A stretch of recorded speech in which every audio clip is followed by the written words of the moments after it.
નમસ્કાર વિદ્યાર્થી મિત્રો, ધોરણ 4 ગણિત ગમત દ્વિતીય સત્રનું પેપર 2024-25નું model paper most IMP paper. તો ચાલો શરૂ કરીએ. સંપૂર્ણ પેપર સોલ્યુશન તમને વાર્ષિક પરીક્ષાની અંદર પૂરેપૂરા માર્ક અપાવી શકે છે. કેવું રહેશે પેપર, કેવા પ્રશ્નો રહેવાના છે, કેવા દાખલા આવવાના છે, તેની સંપૂર્ણ માહિતી આપણે આ વિડીયોમાં જોઈએ.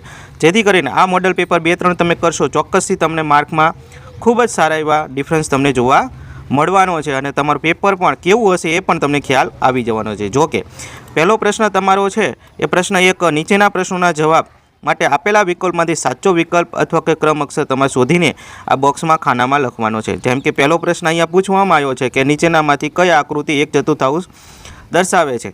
તો જેમ કે જેના 4 ભાગ હોય એ 1/4 ગણાય. જેમ કે આના 4 ભાગ છે માટે આ 1/4 બનશે. ત્યારબાદ બીજો પ્રશ્ન, એક દોરીના 4 સરખા ભાગમાં 3 ભાગ એટલે કેટલા ભાગ થાય? તો જો 3/4 એટલે 3/4 બરાબર. ચાલો ત્રીજું, 25 કિલોગ્રામ 350 ગ્રામ અને 16 કિલોગ્રામ 560 ગ્રામ બરાબર કેટલા થાય? એટલે કે ટોટલ કરવાનો છે. તો 25 કિલોગ્રામ છે અને બીજા આપણને 16 કિલોગ્રામ છે બરાબર, અને 560 ગ્રામ બરાબર કેટલા થાય? તો ઓપ્શન ક આવશે, 8 કિલોગ્રામ અને 780 ગ્રામ થશે. કારણ કે અહીંયા કરવાની છે બાદ બાકી મિત્રો, બરાબર. ચાલો એના પછી છે ચોથું કે 8 સેમી લંબાઈ ધરાવતા ચોરસની સીમાનું માપ કેટલું થાય? તો ચોરસ હોય તો ચારે બાજુ સરખી હોય તો 8 × 4 એટલે 8 ચોક 32 થશે. ત્યારબાદ પાંચમું છે કે નીચે આપેલી આકૃતિમાંથી સૌથી ઓછી પરિમિતિ કઈ આકૃતિમાં છે? તો પરિમિતિની ચારે ફરતી બાજુ ગણી લઈશું તો તમને ખ્યાલ આવી જશે કે પહેલી જ આકૃતિ છે એ સૌથી ઓછી એની પરિમિતિ છે. ત્યારબાદનો પ્રશ્ન છે નીચે આપેલી વર્તુળની આકૃતિ પરથી તેના ભાગોના નામ લખો. તમે જોઈ શકો છો એ બી બરાબર. તો અહીંયા એ તથા બી અહીંયા સુધીનો ભાગને આપણે વ્યાસ કહીએ છીએ. યાદ રાખજો, આખી પૂરી લીટી હોય ને વ્યાસ કહીએ છીએ. ઓ સી અને ઓ થી સી લગીને એટલે આટલો ભાગ છે એને આપણે ત્રિજ્યા કહીએ છીએ. નેક્સ્ટ પ્રશ્ન છે કે લીટીની આકૃતિના 2 સરખા ભાગ પાડો. હવે સીધી વાત છે કે જે તમને આકૃતિ પૂછાવાની છે એના કોઈ પણ સરખા 2 ભાગ પાડી દેવાના છે. યાદ રાખજો, આવી રીતના પાડવાના નથી. કેમ? કારણ કે આ ભાગ છે મોટો બનશે, આ નાનો બનશે, એટલે સરખા ભાગ પાડવા હોય તો તમારે વચ્ચેથી જ પાડવા પડે, બંને બાજુ સરખી રહેવી જોઈએ. ત્યારબાદનું પ્રશ્ન 2 છે, નીચેનું કોષ્ટક પૂર્ણ કરો, ત્રિજ્યા અને વ્યાસ. વિદ્યાર્થી મિત્રો, આગળ પેપર સોલ્યુશન જોતા પહેલાં જો તમને અમારો વિડીયો ગમતો હોય તો ખાસ કરીને આપણી આઈએમપી એજ્યુકેશન ચેનલને સબસ્ક્રાઈબ કરી નાખજો અને આ વિડીયો છે એને લાઇક જરૂરથી આપી દેજો, જેથી કરીને અમને મોટિવેશન મળતું રહે ને આપના આવા વિડીયો છે અમે બનાવતા રહીએ, બરાબર. ચાલો એમાં આગળ જોઈએ ક્રમ અને ત્રિજ્યા અને વ્યાસ. તો કે 10 સેમી બરાબર, તો કે વ્યાસ હંમેશા 20 સેમી થાય, એનો ડબલ જ હોય. અને જો 24 સેમી વ્યાસ હોય તો એની અડધી શું હોય? ત્રિજ્યા હોય. ત્યારબાદ પરિકરની મદદથી અહીંયા ત્રિજ્યાનું માપનું એક વર્તુળ 3 સેમી છે તો 3 સેમીનું તમારે શું કરવાનું છે? પરિકરની મદદથી વર્તુળ દોરવાનું છે, બરાબર. અને એનું માપ કેટલું થવું જોઈએ? તો કે એનું માપ વચ્ચેથી કેટલું થવું જોઈએ? 3 સેમી જેટલું થવું જોઈએ. કેટલું થવું જોઈએ? 3 સેમી જેટલું વર્તુળ થવું જોઈએ. તો આ ખાસ યાદ રાખવાનું છે. નેક્સ્ટ પ્રશ્ન છે જોડકા. તો આવા તમને કોઈ પણ 2 માર્કના એક જોડકા પૂછાઈ શકે. તમારે શું કરવાનું છે? એનો ક્રમ અક્ષર અથવા ખાલી જગ્યામાં જવાબ સીધો લખવાનો છે.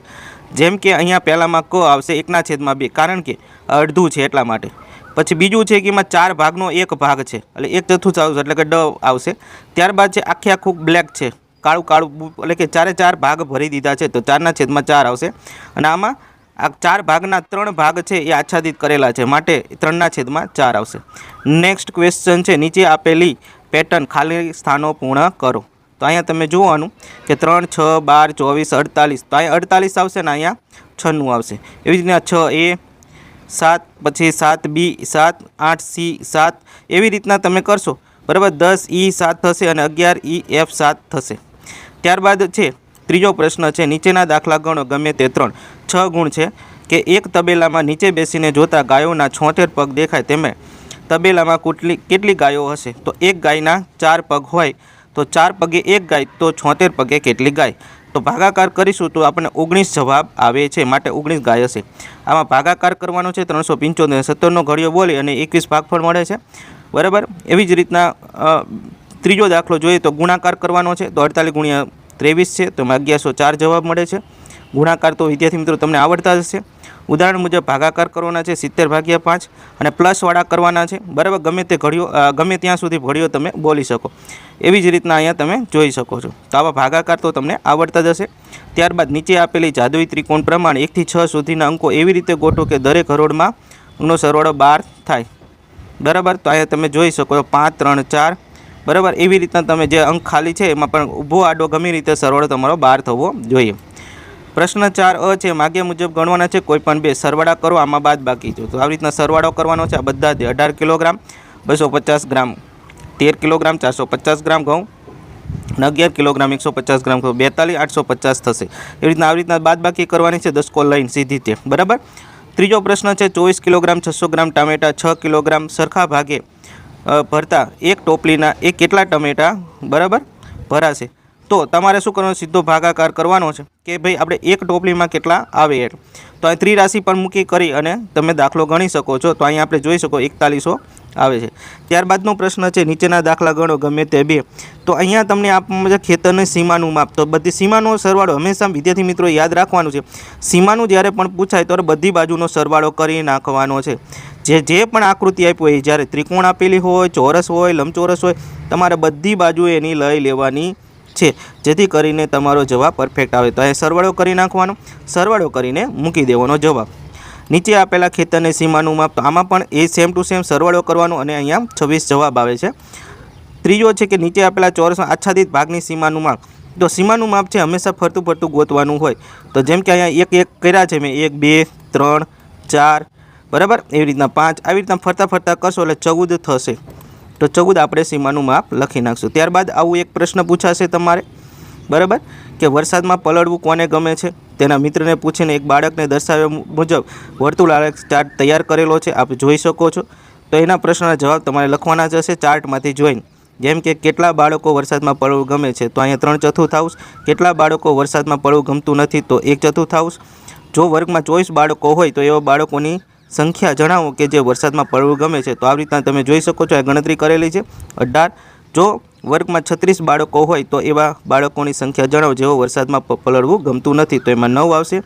જો વર્ગમાં 48 બાળકો હોય તો એવા બાળકોની સંખ્યા જણાવો કે જેઓ વરસાદમાં પલળવું ગમે છે, તો અહીં 36 છે. એવી રીતના જો પેટર્ન આગળ વધારવાની તો ઘડિયાળમાંની જેમ વધારજો. જેમ કે અત્યારે 12 અને 6 ઉપર કાંટો છે, તો અહીંયા 2 ઉપર આવે છે, અહીંયા 3 ઉપર આવે છે, એવી રીતના 5 ઉપર આવે છે. તો હવે પાછા અહીંયા સીધો આવશે, બરાબર. તો અહીંયા કેવો આવશે, આમ સીધો કાંટો આવશે અને પછી પાછો આમ ત્રાસો આવશે. તો આવી રીતના એની પેટર્ન આગળ વધશે.